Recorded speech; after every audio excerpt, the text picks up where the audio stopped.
And as I mentioned in my statement, we unveiled a plaque at Puka commemorating and celebrating our wartime alliance with the partisans and fighting the Nazis and the fascists.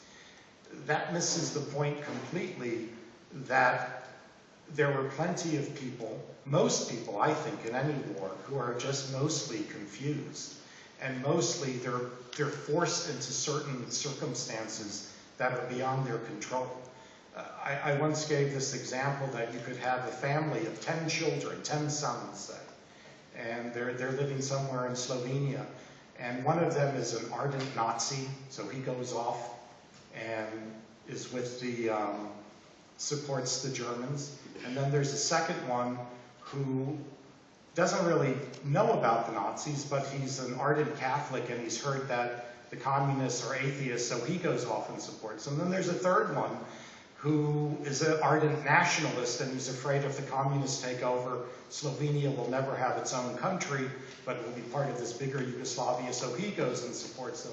Then there's a fourth one who's just a sadist and he wants to, and then a fifth one who they knock on the door one day, and I think this is most of the cases, and there's Germans there and they say, you're coming with us, you're going to help us. And so they pull the kid off and he goes off.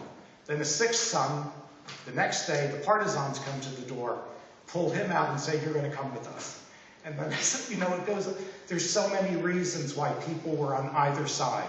There's so many, maybe the Nazis raped somebody's sister, so they're upset with them. Or maybe some partisan beat somebody's father, so they're upset with them. To 70 years later, to have this be the issue that breaks Slovenians apart into different cases is insane. And, you know, on my Facebook, I have people yelling at each other, you're nothing but mass murderers because of what happened after World War II, or you're nothing but Nazi collaborators. And who are they talking? I mean, most of these people are dead by now. They're talking to the sons and grandsons and great-grandsons of each other. It's almost a disease. And what needs to be done is not to, what I believe is that the real problem is this desire for justice. And I think that's very unhealthy. What we need to do is forget about justice and think about compassion.